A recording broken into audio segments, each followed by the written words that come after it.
labda tutumie wakati huu kujibu baadhi ya maswali ambayo yaliletwa katika wiki ile iliyopita, na haya yalikuwa ni kwa munasaba wa mlango ule tuliosoma kuhusu masala ya ruqya. Swali la kwanza ambalo nitalijibu kutokana na wepesi wake, yani kutokana na muda, ni suala la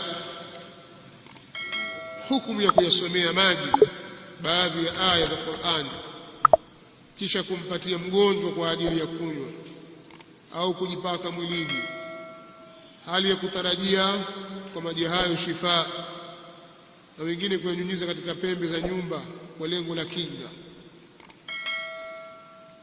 Jambo hili kwanza inafahamika kwamba ruqya kisheria ni jambo ambalo limeruhusiwa na kuhimizwa kusomea au kumsomea mgonjwa sehemu katika Qur'an au baadhi ya adhiya ambazo ni maathura kutoka kwa Mtume sallallahu alaihi wasallam, bali wanawachuoni wameruhusu dua yoyote ile maadamu haipingani na maneno ya kisheria akasomewa mtu kwa lengo la kumtakia shifa, basi hilo ni jambo lenye kujuzu. Na ruqya ina taratibu zake kisheria, kwa hiyo mtu atakiwa azichunge. Kuna dhawabit ambazo mtu atakiwa azichunge. Sasa suala la kusomea maji, mtu anasomea maji baadhi ya suwar kama almuawwidhatayn, qul a'udhu birabbil falaq wa qul a'udhu birabbin nas, au qul huwa Allahu ahad, suratul ikhlas au suratul fatiha, au mwishoni aya za mwisho za suratul baqara au aya za mwisho katika suratu al-imran au ayatul kursi au sura nyingine yoyote, kisha akampa mtu mgonjwa anywe au ajipake. Jambo hili wamekhtalifiana wanawachuoni, na sababu ya kukhtalifiana ni pia kukhtalifiana kwao juu ya usahihi na udhaifu wa hadithi.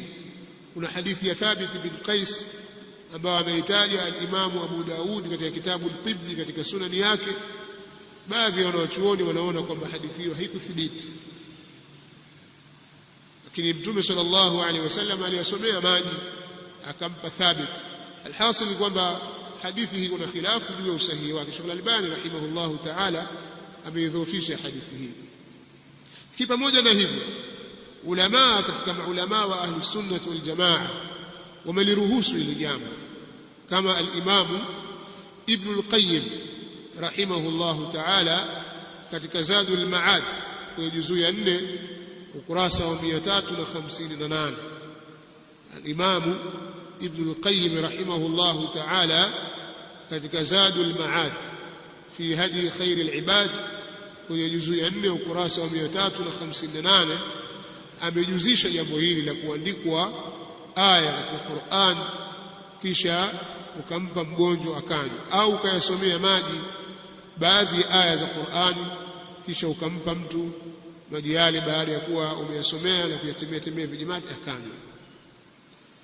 Kadhalika hilo limejuzishwa na wengineo katika wanawachuoni wa zama za sasa pia, kama Sheikh Muhammad ibn Salih al-Uthaymeen katika liqa al-bab al-maftuh, ni risala imeandikwa sehemu. Sasa ilikuwa ni mahojiano wakiulizwa maswali katika vipindi maalum ikakusanywa, ilikuwa ni risala, ni kitabu. Sasa hivyo hivyo al-lajnatu ad-daima lil-ifta katika juzuu ya kwanza, nakumbuka sikumbuki safha, lakini wamelieleza hili kwa kirefu. Lakini pia hoja yao ni hadithi ya Thabit bin Qais ambayo lajnatu daima kiongozwa na Sheikh Abdul Aziz bin Baz na wengineo kina Sheikh Bakari Abu Zaid wamo katika hilo, wakalikubali jambo hili.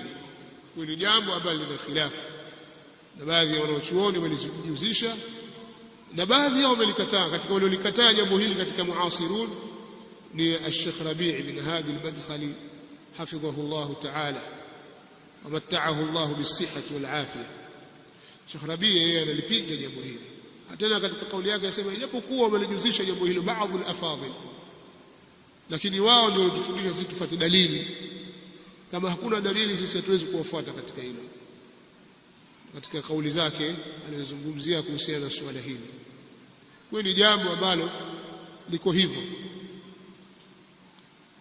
suala liko katika sura hiyo. Kwa hiyo nadhani limefahamika.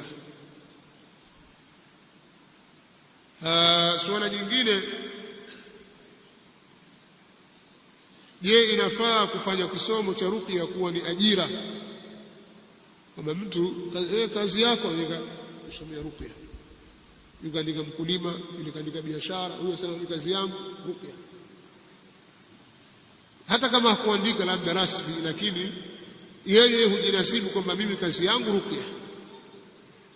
Hili jambo pamoja na kwamba ni jambo lililoruhusiwa na sheria kusomea wagonjwa almusabin imma bilain au bisihri au bilmas na vinginevyo, sheria imeruhusu watu wafanye namna hiyo kuwasaidia ndugu zao, lakini na pia vile vile imeruhusiwa kuchukua ujira juu yake, kama tumesoma katika hadithi zilizopita kwamba yafaa kuchukua ujira, lakini haifai kuifanya kuwa ndio kazi.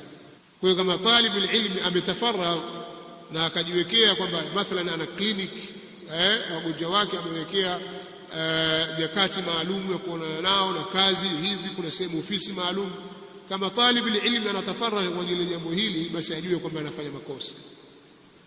Sawa sawa ni yeye atafarra na mambo mengine ya faida. Katika mambo ya faida ambayo yanatakiwa kufanywa ni kuibadilisha jamii itoke kule ilipokuwa iende katika usawa. Jamii yoyote ikiwa katika giza na inaamini katika mambo ya kishirikina, mambo hayo hukithiri sana na huwezi kuyamaliza, utakufa utabakisha hivyo hivyo. Lakini jamii ikishaingia kwenye tauhid, mambo haya yanakuwa ni machache, inakuwa ni machache, na kazi yake pia inakuwa ni rahisi. Itakuwa rahisi kwa sababu zifuatazo. Kwanza, idadi ya watu wenye shirki au wenye sihri itapungua au itatoweka kabisa. Kwa hiyo hakutakuwa na masuhuri. Ikifanyika da'wa na dawa ikaingia kwa watu, basi sihri itapotea kwa watu au itapungua. Na mjitamaa wowote ambao hakuna da'wa na hakuna tauhid, sihri itakuwa ndio chakula usiku na mchana, asubuhi, mchana, usiku, watu ni sihri, kila kitu wataamini sihri. Kwa hiyo tatizo litakuwa ni kubwa zaidi, kwa sababu watu wanataamali kwa sihri. Hili jambo la kwanza. Jambo lingine, kama ikiwa da'wa itafanyika na tauhidi ikaingia kwa watu, ina maana kwamba hawa watu watakuwa wana uwezo wao wenyewe kujifanyia ruqya, kwa sababu ilmu imefika kwao na sheria ya kutaka wewe ujifanyie ruqya. Na ndio maana yule ambaye ataomba afanyiwe ruqya hatoingia katika kundi la ambao watastahiki kuingia peponi bila hisabu wala adhabu. Katika wale watu 70,000 ambao wataingia katika pepo bila hisabu wala adhab, ni wale ambao la yastarqun, hawaombi kufanyiwa ruqya. Sasa wewe ukishalifahamu hilo na adhiya wazijua min alkitabi wasunnati, katika kitabu na sunna, utamtafuta mtu akufanyia ruqya. Kwa hiyo idadi ya arruqa ya wenye kufanya ruqya itapungua, na utakuwa kuna wengine mfano wako wengi, haina haja ya kutafaraka wewe kwa shughuli hiyo. Na jambo jingine ambalo ndio hili limezalikana pia katika nukta hii, kwamba watu wengi watakuwa wajua sasa kufanya, kila familia itakuwa kuna mtu ambaye aweza kufanya hiyo ruqya. Kwa hiyo maulama wananasihi sana kwamba talibul ilmi atoe juhudi kubwa ya kuibadilisha jamii kwa da'wa na taalimu, ndio atafaraki kwa hilo, kuliko yeye kujishughulisha kuifanya kwamba ruqya ndio njia ya kubadilisha watu. Hili hutaliweza. Kwa hiyo mtu akawa maisha yake yote yeye hangaika, mara yuko huku, mara atafuti ilmu wala hasomeshi ilmu, kwa sababu ameshughulishwa na suala la ruqya. Ni jambo linalofaa na ni jambo zuri, na mtu akiweza kumsaidia ndugu yake amsaidie, lakini jiwekee utaratibu kwamba mimi kazi yangu ni talibul ilm au daia, kazi yangu ni kuwafikishia watu ujumbe kwa kile nilichokijua, na kuongeza ilmu. Akitokea mtu mmoja wawili waona kwamba kweli huyu ni muhtaji, uweze kumfanyia ruqya. Lakini sasa jamii ilivyo na sheitani namna anavyotia nguvu katika watu, utajikuta kwamba sasa Allah akishaweka kabuli kwako, watu wanafungamanishwa nyoyo zao na wewe, wanaona kwamba fulani bwana mtaalamu. Sheitani ataka hilo sasa, atakuchezea.